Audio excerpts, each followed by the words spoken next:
بسم اللہ الرحمن الرحیم وَاذْكُرِ اسْمَ رَبِّكَ وَتَبَتَّلْ إِلَيْهِ تَبْتِيلًا۔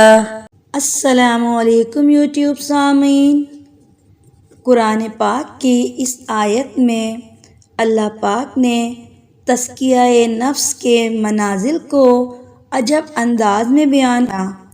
وَاذْكُرِ اسْمَ رَبِّكَ، حق سبحانہ تعالیٰ فرماتے ہیں کہ اپنے رب کا نام لیجئے۔ رب کے معنی ہیں پالنے والا، اور پالنے والے سے فطرتاً محبت ہوتی ہے، اس لیے اپنے ماں باپ سے ہر انسان کو محبت ہوتی ہے۔ اس بیان سے گویا اللہ تعالیٰ نے فرما دیا میرا نام محبت سے لیا کرو، کیونکہ میں ہی تمہارا پالنے والا ہوں۔ ہر مسلمان عام طور پر سبحان اللہ پڑھتے ہیں، لیکن یہ ذکر اس وقت تک اثر کامل نہیں ہوتا جب تک محبت سے نہ لیا جائے۔ اگر ذکر کی حالت میں کچھ آنسو بھی نکل آئیں اور تنہائی بھی ہو تو یہ آنسو قیامت کے دن ہمیں عرش کا سایہ دلائیں گے۔ تنہائی اور ذکر اللہ کے آنسو ہیں، ان پر ستارے رشک کرتے ہیں۔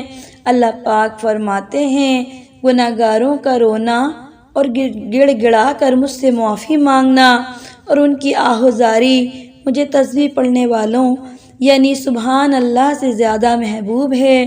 جس دن چاند 14ویں تاریخ کا ہوتا ہے، سمندر میں جوار بھاٹا اور اس کی موجوں میں طغیانی آ جاتی ہے۔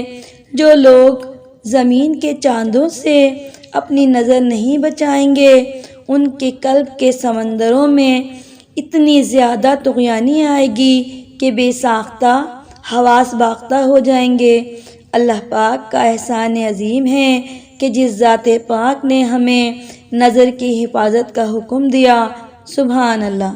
حق سبحانہ تعالیٰ فرماتے ہیں وَاذْكُرِ اسْمَ رَبِّكَ وَتَبَتَّلْ إِلَيْهِ تَبْتِيلًا۔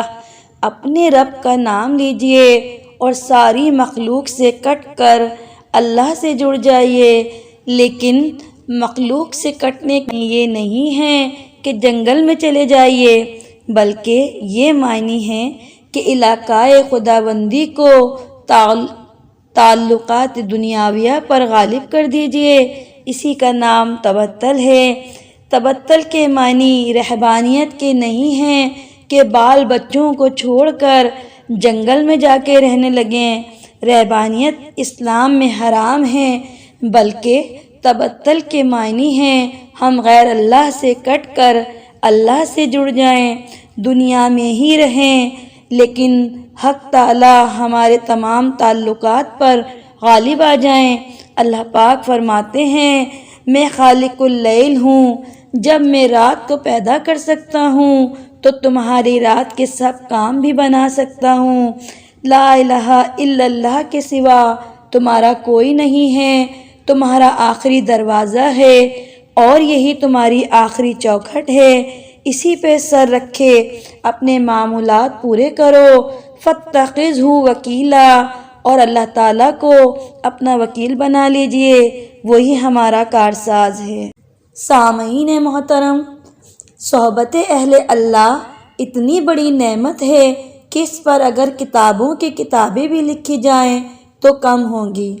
جیسے میرے اور آپ کے پیارے آقا صلوات و سلام کی صحبت، آپ صلی اللہ علیہ وآلہ وسلم آفتاب نبوت تھے، اور آپ کی صحبت میں آپ صلی اللہ علیہ وآلہ وسلم کے ادنا صحابی حضرت ابو بکر صدیق رضی اللہ تعالیٰ عنہما، حضرت عثمان رضی اللہ تعالیٰ عنہما، حضرت عمر رضی اللہ تعالیٰ عنہما کی صحبت۔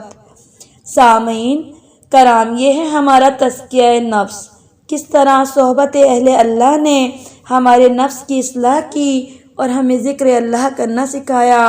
آپ کی توجہات سے اللہ تعالیٰ نے آپ کو کیا مقام عطا فرمایا اور آپ سب علم و عمل کے آفتاب بن کے چمکے۔ سامعین، جس نے اللہ والوں کی عزت کی، دراصل اس نے اپنے رب کا اکرام کیا۔ دنیا میں عزت کی نیت سے کسی اللہ والے سے تعلق نہ کیجیے، اللہ کے لیے کیجیے، عزت تو انشاءاللہ خود ملے گی۔ مجھے اور آپ کو اللہ پاک نفس کا تزکیہ کرنے کی توفیق عطا فرمائے اور لا الہ سے الا اللہ کا سفر آسان فرمائے، آمین ثم آمین۔ سامعین محترم، میری آپ سے گزارش ہے، آپ میرا چینل دیکھتے ہیں پر سبسکرائب نہیں کرتے ہیں، میرے چینل کو سبسکرائب ضرور کریں، یہ آپ سے ملا ہوا انعام ہے جو مجھ تک پہنچتا ہے۔ شیئر کریں، لائک کریں، جزاک اللہ۔